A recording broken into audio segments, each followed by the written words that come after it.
Since the early 20th century, stories of Peter Pan have lit up children's imaginations and made them dream of fairies, pirates, and boys who never grew up. Throughout various incarnations, Peter Pan has been a smash hit success. From the 1953 Disney animation to Spielberg's 1991 Hook, audiences the world over have always made the trip to Neverland. Despite the incredible success of J.M. Barrie's free-spirited, flying rapscallion teenager, the stories of Peter Pan have never been portrayed fairly. Who was the first Peter Pan to appear on screen? This one, in a silent movie from 1924. Look closely and you will be shocked to your very core. Peter Pan was played by a woman. Betty Bronson, not Charles Bronson, not Pierce Brosnan, but a young woman. Peter Pan was ahead of its time, 100 years to be precise, for the next few Peter Pans would take a big leap backwards. The 1953 Disney animation may be a cartoon, but it only shows one colour and two chromosomes, X and Y. One wonders why it is not black and white like its predecessor, for this picture is whiter than A Christmas with Jack Skellington. The only representation comes in the form of Michael Darling until he leaves the waterfall. The Native Americans look and sound like racism. Gender equality, it is a good job these boys never grow up, because they are never losing their virginities. There are more women in the POW camps of The Great Escape. 1991, Peter Pan is not even played by a teenage boy. Now a middle-aged white male takes the role, and Wendy looks ready to join Cocoon. Tootles has lost his marbles, but at least the Lost Boys no longer look like they got lost in a white paint factory.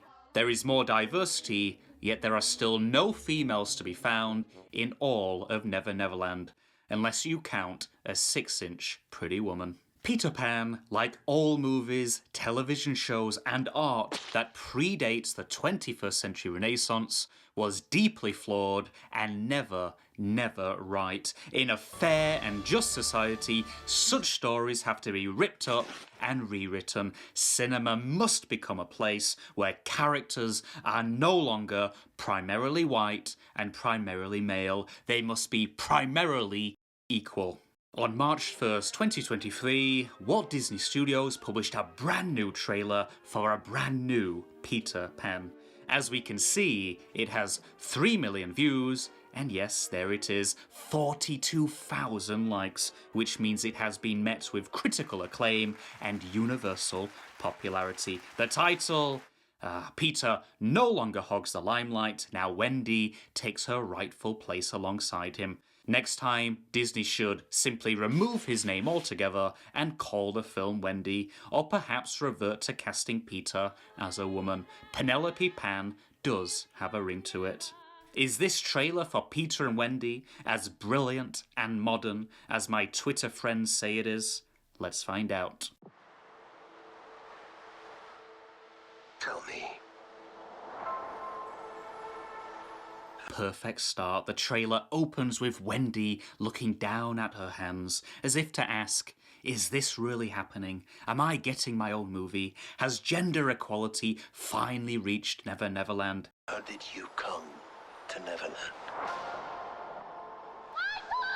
She even shouts out, as if to say, forget Eisner, this is a new era for Disney. At the top of the hill, a white horse. Is it Gandalf? Are you... Lost Boys? Every last one of us. But you're not all boys. No, it is something more powerful than any white wizard. Social justice.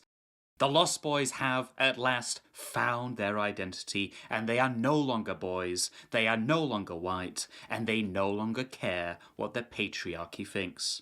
So? A statement that will become a motto for a new generation of modern Disney films. What is this place? It's home. Peter found it. Just like he found all of us. It's like like he... Wendy's face is pure scream, for Peter Pan is no longer a white man. He's a modern boy Peter Pan? Were you expecting someone else? with a modern Tinkerbell. Peter Pan has grown up and joined the rest of society in the 21st century. What do you say, boys? You ready for an adventure?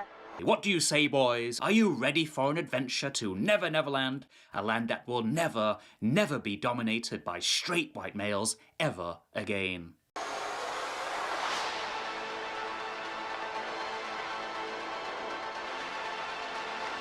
Is that Ariel?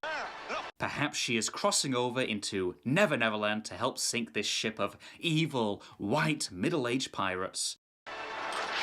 In Hook, they were the hero. Now they fire cannonballs at flying teenage girls. And miss. What is it that you're afraid of, my love? Perhaps I don't want to grow up. Understandable, Wendy. Who would want to grow up in the real world when you can stay young forever in a Neverland more diverse than Rainbow Sherbet? Hold the past in your heart, but where you go from here, it's up to you. The past may have been dominated by toxic white males, but now the future is yours. All you have to do is overcome one last foe. Wendy, Moira, Angela, darling.